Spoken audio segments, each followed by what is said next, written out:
Fa niavaka ny fotoana omaly alahady tetsy amin'ny fiangonana FJK Mandravoangy fivavahana kosa nankalazaina omaly tokoa mantsy ny alahady ny taranaka teo anivon'ity fiangonana ity iditra intelo ny antaona raraka izany ny fiangonana omaly.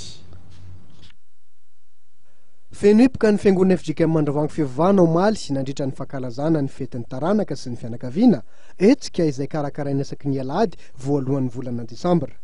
Maro ireo etsika nisongadina nandritra izao fankalazana izao araka ny nambaran'ny komity mpikarakara. Dia matsiaro ny fahasoavana sy ny fitahiana avy amin'Andriamanitra Tompo ireo taranaka nandray izany endrim-pahasoavana maro samihafa izany ankehitriny satria dia tanteraka ny endriny amin'ny fiombonana lehibe amin'ny fankasitrana an'Andriamanitra dia mifanaterana ny fanaterana ny fahafolo-karena na ihany koa ny fanaterana ny sandrify raha-pakasitrahana an'Andriamanitra izay tanterahana volana ray eo anatin'ny taona dia ny volana Desambra toy izao. Ny volana raiky ambin'ny folo andandran'ny kristianina sy ny zanaky ny fiangonana melipatrana manerana ny nosy ny fitahiana avy amin'Andriamanitra fa ny andro raitra izao kosa ho amin'ny fetin'ny taranaka dia miara-miombona ho amin'ny fankasitrahana ny tompo.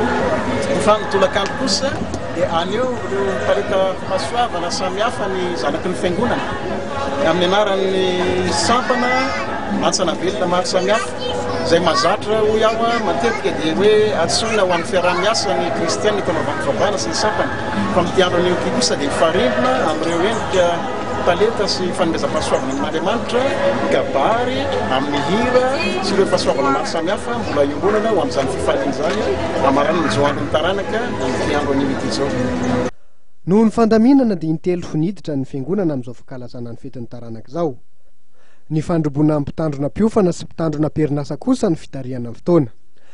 Araka ny voalazan'ny komity mpikarakara trany ny vola azo mandritra izao fankalazana izao dia entina tanterahana ireo ezaky ny fiangonana toy ny fampitomboana ireo W.